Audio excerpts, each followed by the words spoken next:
जाके प्रधानमंत्री को देखना चाहिए, गृह मंत्री को देखना चाहिए।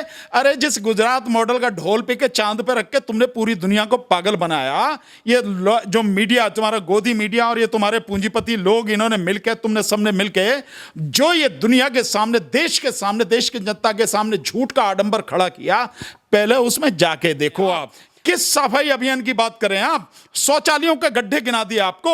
और रही जिसकी उपलब्धि की बात करें आप, उज्ज्वला योजना की जो आंकड़े दे रखे हैं, वो आंकड़े 7 सितंबर 2019 के हैं। किसी भी व्यक्ति को कोई गैस का सिलेंडर नहीं दिया गया, जिसका ये ढोल पीट रहे हैं कि 8 करोड़ लोगों को, 8.5 करोड़ लोगों को इस कोरोना के समय हमने जो है उज्ज्वला योजना के तहत जो है सिलेंडर दे दिया। ये वो नहीं है, ये उसी समय के पुराने जो सरकार थी, सितंबर जो है 2019 तक के वो आंकड़े हैं।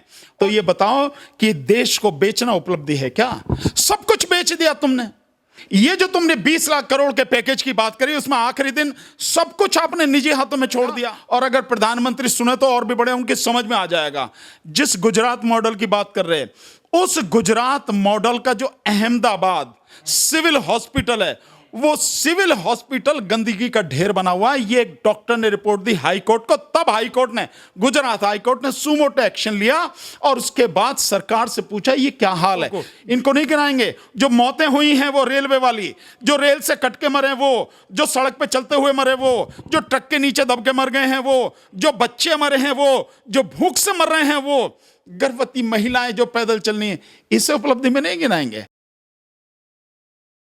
नमस्कार दोस्तों, मैं सोनू सिंह और आप लोग देख रहे हैं DS4 न्यूज़। और आज हम आज पहुंचे हैं भानु प्रताप जी के ऑफिस में और आज जानने की कोशिश करेंगे कि जिस तरीके से भाजपा की जो पार्टी है लगातार 6 साल को लेकर के बता रही है कि मोदी की सरकार 6 साल और बेमिसाल, तो इन तमाम मुद्दों के साथ में आज जानने की कोशिश करेंगे भानु प्रताप जी से। जुड़े रहेगा हमारे साथ।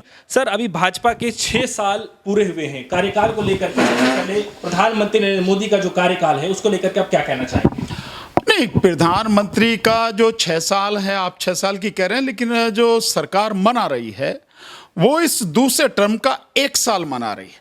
हाँ, ये बड़ा विरोधाभास है कि आप जो मना रहे हैं वो दूसरे टर्म के 1 साल पूरा होने का जश्न मना रहे हैं आप, और वो भी कोरोना के समय। लेकिन आप जो अपनी उपलब्धियां गिना रहे हैं, प्रधानमंत्री जो अपनी उपलब्धियां गिना रहे हैं वो पिछले 6 साल की गिना रहे हैं।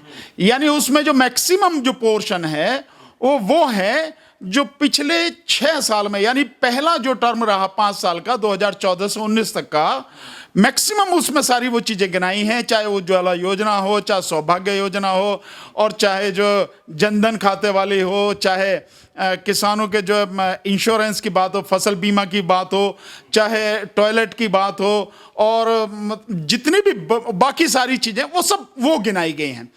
तो मेरी समझ में ये नहीं आ रहा कि अगर मैं इस सारी चीज को देखूं, कोई भी एक सामान्य व्यक्ति थोड़ा सा दिमाग पे जोर डालेगा, आप जश्न 1 साल का मना रहे हैं, उपलब्धियां पिछले 5 साल की गिना रहे हैं, टोटल मिला के 6 साल। इसका मतलब यह है कि आपकी इस 1 साल की सही मायने में उपलब्धि कोई नहीं है। हकीकत यह है कि उपलब्धि कोई नहीं है। क्या है आपकी उपलब्धि? सरकार कहती है 370 कि हमने 370 को हटा दिया, लेकिन 370 को आपने पूरी तरह से संविधान को धज्जियां उड़ा के गैर संवैधानिक तरीके से आपने किया है। क्योंकि जो आपने वहां से रिपोर्ट मंगाई है वो रिपोर्ट गवर्नर की थी, वहां के लेजिस्लेशन, वहां की जो विधायिका है वो उसका प्रस्ताव नहीं था। वहां पे राष्ट्रपति शासन लागू था, आपका गवर्नर था, सेंटर का था, आपने उससे कहा रिपोर्ट भेज, उसने रिपोर्ट भेज दी, जो आपने चाही आपने उसी रिपोर्ट को कैबिनेट में पास करा कर और कहानी खत्म कर दी। तो वो फैसला केवल और केवल आपका है और आपने पूरी तरह से गैर संवैधानिक काम किया। जहां तक 370 की बात है वो तो है ही है। वो उपलब्धियां गिनाते हैं, इसमें 2 उपलब्धियां बड़े ध्यान से सुनिए जो इस 1 साल की हैं। एक तो 3 तलाक। तो 3 तलाक का फैसला कहां से हुआ है? 3 तलाक का फैसला सुप्रीम कोर्ट से हुआ है। और गिनाते हैं दूसरा राम मंदिर। तो राम मंदिर का फैसला कहां से हुआ है? सुप्रीम कोर्ट से। तो ये आपकी उपलब्धियां थोड़ी हैं। बस सुप्रीम कोर्ट का फैसला जो है वो तो सुप्रीम कोर्ट का फैसला है। सुप्रीम कोर्ट का फैसला किसी सरकार की उपलब्धि कैसे हो सकती है? अब यहां पर जो सवाल उठता है वो देश की न्यायपालिका पर, सर्वोच्च न्यायपालिका पर एक सबसे बड़ा प्रश्न चिन्ह लग जाता है कि अगर देश का प्रधानमंत्री ये कहता है कि ये फैसले हैं ये मेरी उपलब्धि हैं, इसका मतलब क्या प्रधानमंत्री ने डायरेक्ट किया? क्या सरकार ने जो है इतना दबाव डाला सुप्रीम कोर्ट पर, जो नजर भी आ रहा है क्योंकि चीफ जस्टिस जो रंजन गोगोई हैं उनको जो राज्यसभा का मेंबर बनाया गया, एमपी बनाया गया उन्हें, तो उससे यह बात बिल्कुल क्लियर हो गई है कि जो सुप्रीम कोर्ट है वो सुप्रीम कोर्ट सरकार के दबाव में काम कर रही है, सरकार के अनुसार काम कर रही है, सरकार को खुश करने के लिए काम कर रही है। और प्रधानमंत्री का यह स्टेटमेंट इसी बात को दोहराता है, इसी बात को साबित करता है कि मंदिर का मसला आया, मंदिर का जो फैसला है वो हमने कराया मंदिर का, और जो वो 3 तलाक है वो हमारी उपलब्धि है। इससे बड़ी और मैं नहीं समझता, इस देश के लोगों को समझने की जरूरत है कि प्रधानमंत्री ने अपने इसी खत के माध्यम से जो लिखा है उन्होंने, और जो करीब 18 मिनट का है उन्होंने पढ़ के सुनाया है, उस पत्र से ही साफ हो जाता है कि देश की न्यायपालिका खत्म हो गई, देश की न्यायपालिका केंद्र सरकार के इशारे पर काम कर रही है। ये उनकी उपलब्धि है।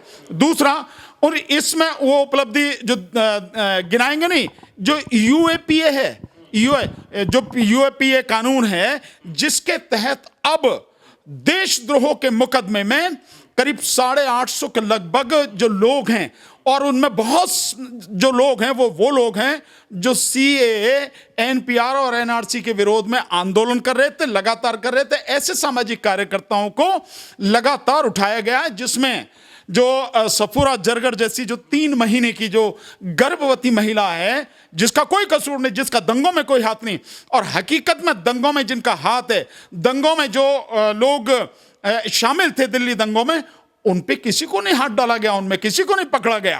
तो ये जो है लगातार, और अभी जो नताशा नरवाल हैं और देवांगना कलिता हैं, जो 2 लड़कियां जो पिंजरा तोड़ से, ये जिनको पकड़ा गया है, और इसी तरह से मीरान हैदर जो उसके हैं, जामिया के हैं साथी, एक और साथी हैं, इस तरह से इन सबको जो पकड़ा जा रहा है, ये सारी की सारी चीजें क्या इन्हें उपलब्धि में नहीं गिनाएंगे?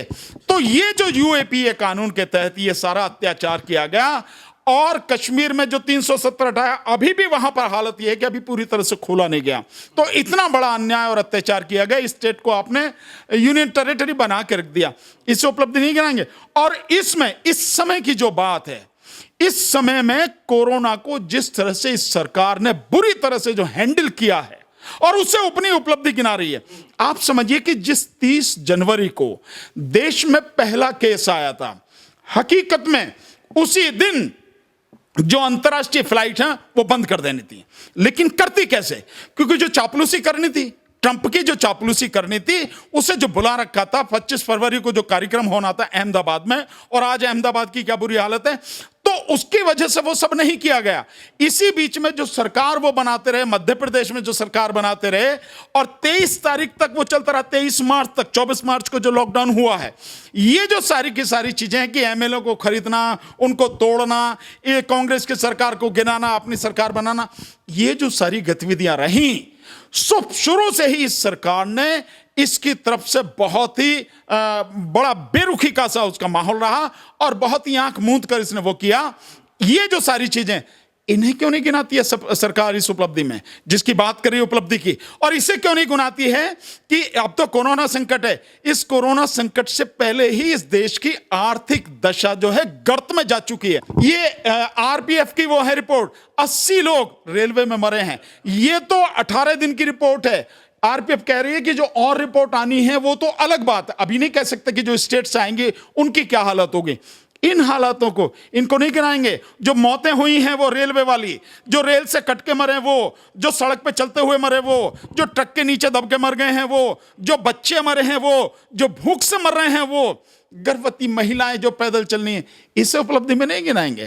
तो ये ऐसे समय में जश्न मनाना, अपनी जो है मतलब जो घिसी पिटी चीजें हैं उनका ढोल पीटना, इस देश के घावों पर नमक छिड़कना है। आप ये बताइए कि जो उन्होंने जवाब दिया पीएमओ से, मैं सीधे पीएमओ से पूछता हूं, अगर ये पब्लिक अथॉरिटी नहीं है तो तुमने किस आधार पर ये बना दिया? किस आधार पर? और किस आधार पर तुम पब्लिक से इसके लिए डोनेशन मांग रहे हो, अपील की जा रही है ना कि पब्लिक इसमें डोनेट करे। जो इधर उधर से पैसा है वो आप डोनेट करवाने हैं ना, उसमें आपकी हिम्मत कैसे है? आप कैसे इस बात को कह रहे हैं? किस आधार पर आप ये बात कर रहे हैं, कानूनी या नैतिक आधार पर? जब आप कहते हैं कि पब्लिक फंड नहीं है, पब्लिक से कोई लेना देना नहीं है, इसलिए इंफॉर्मेशन नहीं देंगे, तो आप पब्लिक से जो है मांग कैसे रहे हो? आप बहुत सीधी सीधी है कि जिस तरह से जो इलेक्टोरल बॉन्ड थे उसके नाम पे 6,500 करोड़ रुपए जो सरकार ने जो इकट्ठा किया, उसमें 95% से ज्यादा जो गया सरकार के खाते में गया, नहीं 6,000 करोड़ से ज्यादा सरकार के खाते में गया, बीजेपी के खाते में गया। इसी तरह से ये चीजें हैं, ये पैसा बटोरने का एक धंधा है। मैं सीधे इस बात को कहता हूं, पैसा बटोरने का एक धंधा है।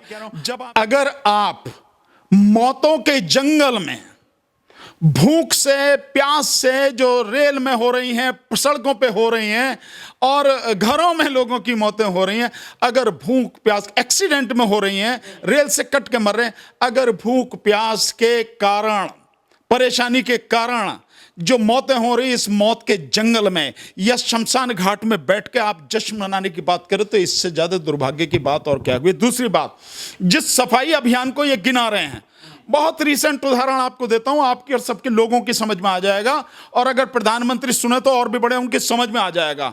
जिस गुजरात मॉडल की बात कर रहे हैं, उस गुजरात मॉडल का जो अहमदाबाद सिविल हॉस्पिटल है, वो सिविल हॉस्पिटल गंदगी का ढेर बना हुआ है। ये एक डॉक्टर ने रिपोर्ट दी हाई कोर्ट को, तब हाई कोर्ट ने, गुजरात हाई कोर्ट ने सुमोटो एक्शन लिया, और उसके बाद सरकार से पूछा ये क्या हाल है? बेसिक चीजें तो लोगों को उपलब्ध कराओ तुम, और तो सारी की सारी चीजें छोड़ो। इस महामारी में बेसिक चीजें आप उपलब्ध नहीं करा रहे हैं। जाके प्रधानमंत्री को देखना चाहिए, गृह मंत्री को देखना चाहिए। अरे जिस गुजरात मॉडल का ढोल पे के चांद पे रख के तुमने पूरी दुनिया को पागल बनाया, ये जो मीडिया, तुम्हारा गोदी मीडिया और ये तुम्हारे पूंजीपति लोग, इन्होंने मिलकर, तुमने सबने मिलकर जो ये दुनिया के सामने, देश के सामने, देश की जनता के सामने झूठ का आडंबर खड़ा किया, पहले उसमें जाके देखो आप।